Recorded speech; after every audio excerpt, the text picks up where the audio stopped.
And here we go. Welcome back to another episode of the Pulse of Ithaca podcast, your go-to for entertainment news and the great outdoors in the greater Ithaca, New York area. We are coming to you today from our new location for 2025, Studio 1A at the Bike Bar, located at 314 East State Street here in Ithaca, New York. Thank you for tuning in. I'm Pete, your host, and joining me is my co-host, Mikey Swerves. This week, we'll dive into the latest local music and entertainment news, and in our Great Outdoors segment, we'll be talking about a recent hike to Lick Brook Trail here in Ithaca, New York. Let's get started. Mike, great to be here with you. That's good to see you, Pete. Yeah, it's been a little bit. Yeah. You staying warm? Trying to, yeah. For those of you listening from afar, we're in a bit of a cold spell here in Ithaca. I called this aggressively cold the other day. Yeah. We've had highs. I think we have highs in the teens and 20s here for the next week or so. It was 16 when I left my house before. Not that anyone's counting. Right. It's been a careful balance of dog walking, exercising, and not getting frostbite. Yeah, exactly. We did manage to get out a couple weeks ago. In the cold and the rain, actually. So we're making the most of it. I know that was a 40-degree day, which seems like summertime comparatively, right? Yeah, it was balmy. All right. Well, great to be here with everybody. Thanks for taking the time to tune in with us today. Really excited to talk with everyone about some of the upcoming music that's going on in the area. We're going to go ahead and just kick things off with a couple of shows coming up at the State Theater. We've got Thursday, January 16th, Ashley McBryde. That's a 8 p.m. show presented by DSP Shows. And Ashley McBryde is a Grammy, CMA, and ACM award winner. She's a country powerhouse known for her raw talent and biker bar beginnings. Her debut album, Girl Going Nowhere, earned a Grammy nomination, and her follow-up, Never Will, received accolades from the ACMs, CMAs, and the Recording Academy. She's got hits like One Night Standards and the Grammy-winning duet, Never Wanted to Be That Girl. She submitted her place in country music, and her latest project, The Devil I Know, features standout singles Light On, In the Kitchen, and the title track. You can learn more about her at ashleymcbride.com. We've also got another show coming up, Jay and Silent Bob's Oral Sex Tour. That's SECTS, Sex Tour. And that's happening Friday, February 7th at 8 p.m., also at the State Theater. And it's an opportunity for you to join Jason Mewes and Kevin Smith as they bring their iconic Jay and Silent Bob duo to life like never before.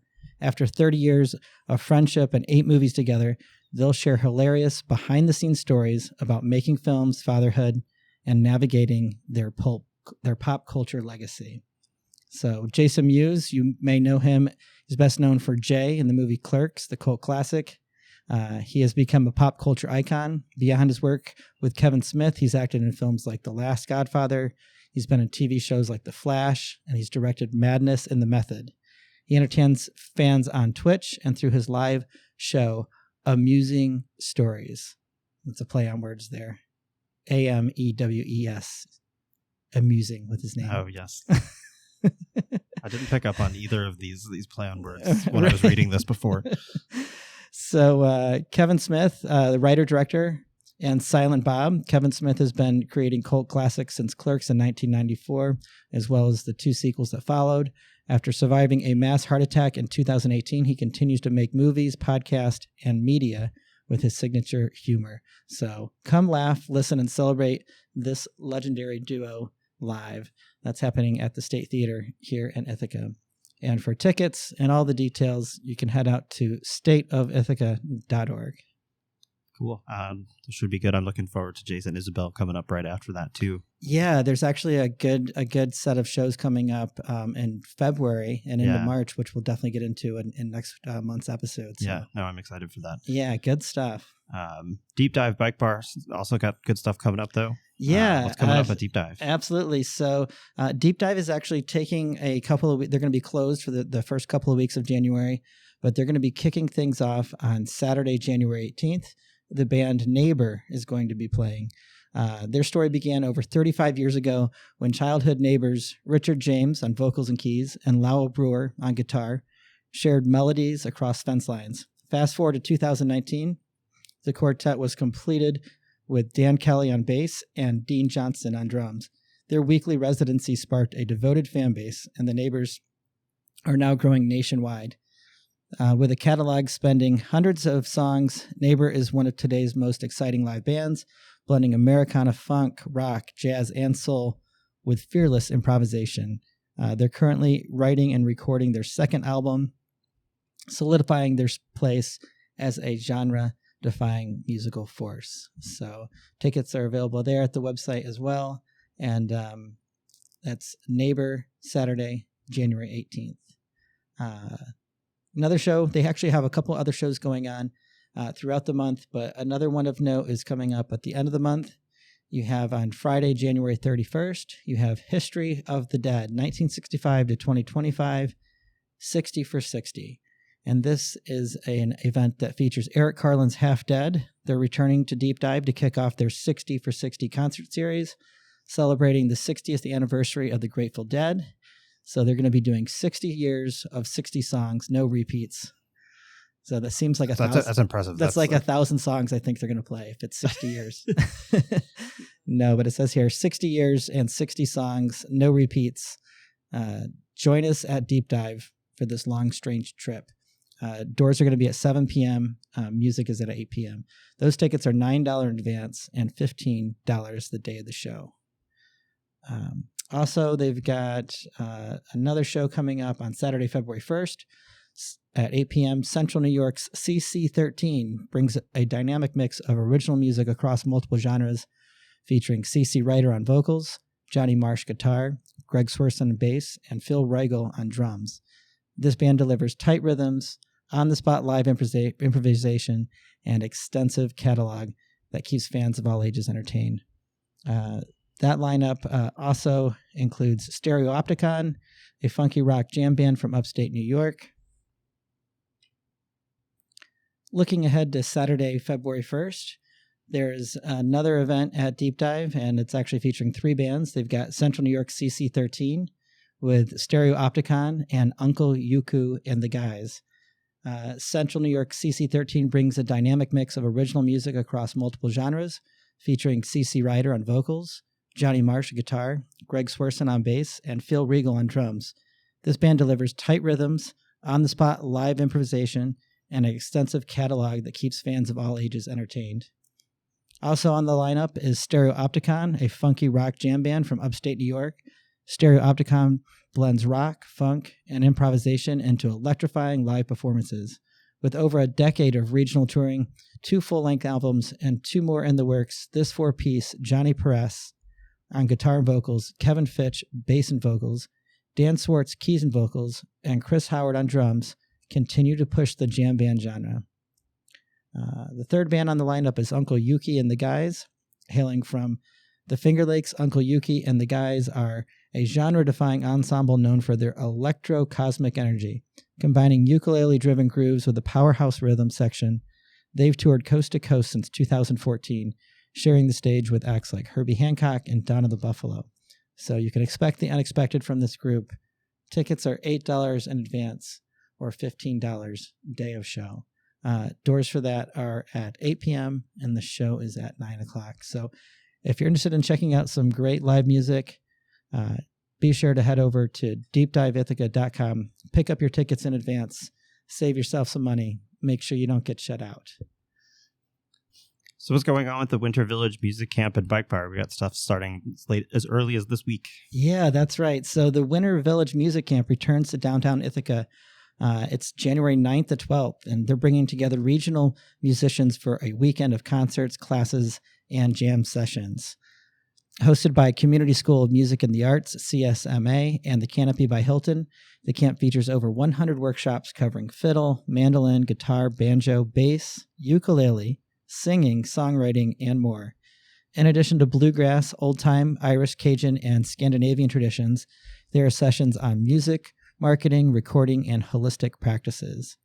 Evening activities include free happy hour music at Bike Bar, which the shows I'll tell you about here in a moment, and an all-faculty concert on Saturday, and ongoing jam sessions for all skill levels. The weekend wraps up on Sunday with more workshops at the Sunday Camp Concert featuring the Clement Brothers and Natalie Padilla and the Quinn Banjan.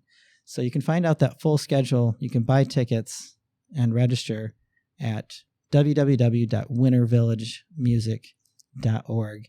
And this is just a really cool collaboration because in addition to all the workshops and everything that they have, Bike Bar is going to be hosting 3 nights of music at happy hour. Oftentimes the music here is at 7:30 at Bike Bar. Yes, but these are earlier. Yeah, these are earlier. So these are going to be at 5 o'clock. I believe they're 5 to 7. And on Thursday, January 9th at 5 p.m., we've got Naomi Summers, Rick Manning, and Dave Davies. This band features original songs and some covers and some original and traditional tunes, featuring singer-songwriter Naomi Summers, Rick Manning on fiddle, mandolin and vocals, and Dave Davies on bass and vocals, with special guests Bobby Henry and Perry Cleveland. On Friday, January 10th, we've got Richie Stearns, Kevin Wimmer, and Steve Sellen. Richie Stearns is the renowned banjo player and local Ithaca favorite. He'll be bringing his distinctive old-time sound to Bike Bar for a spirited evening of live music. Joined by a talented group of friends, Stearns promises a lively performance that showcases his signature blend of tradition and innovation, sure to delight longtime fans and new listeners alike. So then the final show is part of that series. Saturday, January 7th at Bike Bar, the Notorious String Dusters are set to bring their spirited string band sound, delivering an evening of foot-stomping tunes and rollicking rhythms. Known for their energetic performances and deep roots in traditional Americana, this local favorite never fails to get the crowd dancing and singing along. So again, sounds like a really cool event. The website for that is www.wintervillagemusic.org. Yeah, that's going to be fun. Happy hour music at Bike Bar. Yeah, we're usually here at least once a week, and we're usually filing out when the music starts playing. That's true. Yeah, so it'll be nice to be here for some happy hour music. So 5 to 7 o'clock, looking forward to that coming up. All right, so that's pretty much it for music news. There was a little bit of kind of local business news that was going on. I went in the other day to the Ithaca Coffee Company up at Trip Hammer to buy some beer. They have a good craft beer selection up there, and found out that they're going to be closing here on January 17th. Yeah, I mean, long time Ithaca business. Yeah, long time. They've been going for 20 years that they've been there at that location for. After 2 decades, the co-owner John Smith said, "We made a difficult decision to streamline the operations and refocus on our newer space downtown at the Meadow Street store." And Sarah Johnson, operations manager, said, "We're concentrating our efforts on the Meadow Street store, which offers more space, better parking, and an opportunity to serve the community more conveniently." So looking forward to checking out that new space that they have down there. Going to be disappointed that shop is closing down. When I first moved here 5 years ago, I would go in there because they have taps. They have a tap room in there. Yeah. You could sit down, have drinks. It's kind of one of the first places that I discovered for my happy hours. We go in there and get food sometimes. So disappointed to see that place close, but it'll be interesting to see what pops up in its place. And yeah, it's a cool space in the Trip Hammer Mall. Like, I was surprised the first time I ever went out there that, it just wasn't a defunct mall space somewhere, that it's full of cool and useful stores. Yeah, that's right. There's no empty stores over there. There are a whole bunch of different things going on, and who knows, maybe something equally as awesome will show up over there. I'm rooting for that. What else is going on? Oh, I randomly saw that there was a new Taco Bell. You seemed really excited about this when we talked about this before, and you felt like you had something to share Taco Bell related to Ithaca. Yeah, I mean, I don't. Maybe it's Taco Bell has a special place in my heart because it was my first job. Oh. Yeah. So when I was 16, I worked there for like 2 weeks. I was living in Gainesville, Florida at the time, but I was doing dishes, washing dishes. The Gainesville, Florida Taco Bell seems like an interesting place to start any career. Yeah, the most interesting thing about that job was like seeing all the meat in a giant bag. Yeah. And you like drop the meat bag into like hot water. I think that was part of the cooking process or something. Yes. Very bizarre kind of experience as a 16-year-old to see that. I spent most of my time washing dishes in the 2 weeks that I was there. But I am excited, though, because there's not any like quick bite to eats up there besides McDonald's. Yeah. And I wouldn't do that to myself. I mean, I have, but I try not to. So it's nice to know that if I want to grab a quick taco, Where is it? It's going to be. Yeah, it's up there. It's like across the way from Trip Hammer Mall. Okay. So it's up there in that Lansing, Northeast Ithaca area. So yeah, and it's crazy. They put it up in like, feels like overnight, because I saw some construction over there and now it's like fully open. But you might want to give them a couple weeks to kind of work out the kinks. I went there the other day and just was really slow. Okay. But I wasn't in a hurry. It was fine. But so it's open now. I thought it was opening soon. No, it just like opened the other day. Oh. Yeah. So with most new businesses, with most new restaurants anyway, I usually try and give them a few weeks to get their bearings before I show up. Yeah, no, I think that's more than reasonable. Right. Other news that I heard, Brookton's Market in Brookendale, New York is also for sale. It's a small, locally focused grocery store serving the Brookendale and the greater Ithaca area. It offers a selection of groceries, local goods, fresh produce, baked items, and sometimes features live music. They have beer taps for on-site consumption and growler fills. So if you know anybody interested in purchasing Brookton's Market, it's a cool spot over in Brookendale. I hope somebody awesome goes in there and continues to carry on that legacy that they built there. They've done a great job serving that community. I like going over there when we go mountain biking and go to Shindagan Hollow, stop there, have a couple of beers on their nice outdoor patio area. So hoping something works out great for that. So if you're out there, you're looking for a new business opportunity, hit up Brookton's Market. Yeah, it'd be great to just continue what they're doing. Yeah, absolutely. So, all right. Well, that pretty much wraps it up for the local news and happenings here in Ithaca, New York. Super excited to tell everybody about a recent hike that you and I went on. Yeah, it was nice. Yeah, it was fun. It was, we went down to Lick Brook at the Sweedler Preserve. Yeah, you had never been there before, right? No, that was my first time. Okay. Yeah, so really happy that you got me out there. That was a lot of fun. It was like raining. Yeah, it was sprinkling. Yeah, it was.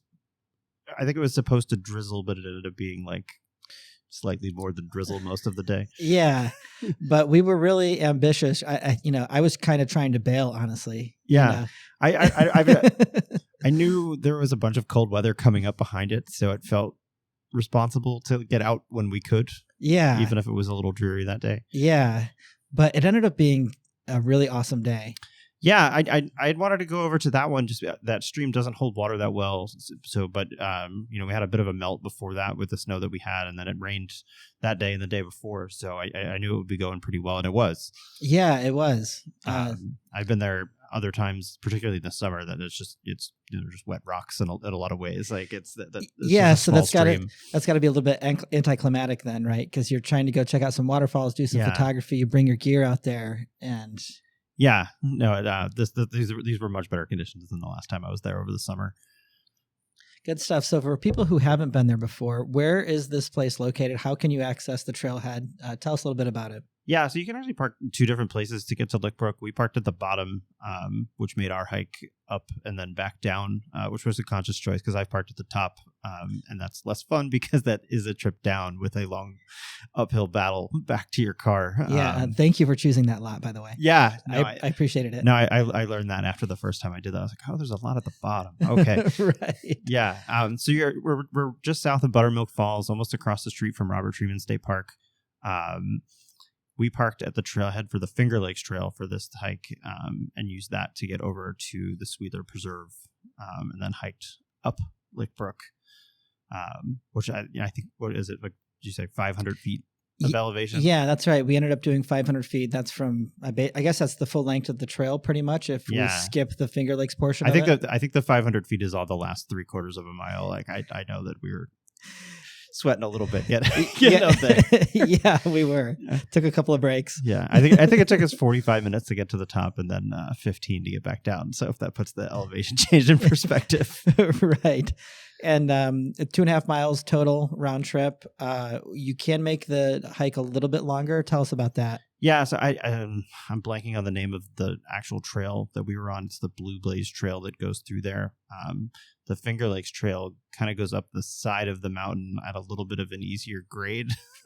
So if you do want to extend that hike, there's another you make that a nice like 3.5 mile hike with the Finger Lakes Trail extension. Okay, and I guess I would imagine it's a little bit less steep because that's a little bit of a longer around, so it's more of a gradual incline. The way you and I went was pretty much straight up the hill in a zigzag pattern. Yeah. Yeah. No, there's a couple of switchbacks, but there's just a couple of climbs out of that one too. Yeah, and I think you had mentioned that you can see more waterfalls if you go straight up the side of the creek there. Yeah, I think walking straight up there, yes, you do get all of the waterfalls on Lick Brook. I think there's one above where the Finger Lakes Trail splits off. But I like walking up that way better, so you get to see all the waterfalls coming straight at you. Yeah, absolutely. I had a great time. It was really nice of you to take me out there with you and give me some tips for my photography. I brought my tripod, much like you did. I could tell you were the consummate professional with all of your... I don't know about consummate professional, but at least experienced waterfall photographer. Yes. That's a great description. But it was really nice to kind of follow your lead, and you're very generous to share some of your tips and your tricks with me. And I just had a great time. I did notice on the hike that our photography styles are a little bit different. I almost was doing like a photo walk, like almost like street photographer thing, but on the trail. I was walking with my camera. I was snapping pictures as we went. You took a couple pictures with your phone, but for you, it's really all about getting your tripod set up, getting your camera set up with those nice lenses. Yeah. Well, and it was a little different on this one just because the rain, I think, did make me a little camera shy, especially because I have a new camera where I was like being a little maybe more sensitive than I had been in the past with my older camera. Right. But, I think you can do so much with your phone at this point that I do tend to use that as my like grab out of the pocket. Right. Whereas where it's easier for me to just move the camera in and out at the waterfalls. I think we had to stop 2 or 3 times on that one. So that was, a bit of shuffling. Yeah. Absolutely. Well, yeah, super cool. I really enjoyed the very tall waterfall at the bottom. Yeah. We actually had to forge a small stream. Yes. We had waterproof boots on, luckily. That was, we did have to go over Lick Brook at one point. Yeah. You had a pole with you. I grabbed a hiking stick. Yeah, those were helpful. Yeah, they were really helpful. I got to make sure that I grab one of those. And especially with it being wet, I definitely caught myself with that stick, especially coming back down. Yeah, I've hiked with one trekking pole mostly for the last couple of years. I had a really bad Achilles injury, and that I've just stuck with using the trekking poles, which I started during that period. But I do find it's very helpful, particularly crossing streams, especially when you've got a couple $100 worth of camera gear in your backpack. Right, absolutely. So tell me, how is this? You do a lot of photography in the waterfalls. How is this particular location different? What do you like about this one compared to some of the others? I mean, we're kind of outing it as kind of a locals hike, and in a way that I think a lot of people stick to Tauganic and Treatment and Buttermilk when they come here, and those are maybe all a little bit more dramatic in some ways with their gorges. Lick Brook is a little bit more rugged. It's a small stream; it doesn't hold water that well, so you have to go kind of when it's timed perfectly. It is a steep hike in the same way that Buttermilk is a steep hike up the gorge. But it's usually a pretty quiet place. I think we saw 2-3 people the whole day, including that couple hiking with their cats. Shout out to them. Oh yeah, that's right. That was very unexpected. That was unexpected. I do remember them at one point saying sit. Yeah. And they were trying to teach the cats sit. And so shout out to them for... I was thinking my own cats would have been off hiding behind something within 3 seconds of being out of the car. I can't imagine what hiking up a steep gorge is like with cats. Yeah, that was really surreal, actually. And it was really funny. They just talked to us briefly, but they said, we're trying to get our cats more used to the rain by taking them for a hike in the rain. So shout out to them. But I think that is one of the better parts about hiking over there, particularly this time of the year, is just that we had an entire trail system to ourselves for the day, which is not something you get in Ithaca all the time. Yeah, absolutely. I definitely appreciated that. So very good stuff. Thank you so much for taking me on that hike over there. I thoroughly enjoyed it. It was so good to be out. We were warm enough. We were mostly dry. Yeah. It was just a great experience. I got some great photos. I know you got some great ones as well. I did. We did get some bonus stop in at Robert Treatment across the street for a second too, which I think is like another nice component of hiking over at Lick Brook, is that you can stop at Treatment, you can stop at Buttermilk for, if you just want to add additional Ithaca waterfalls to your adventure. Yeah, absolutely.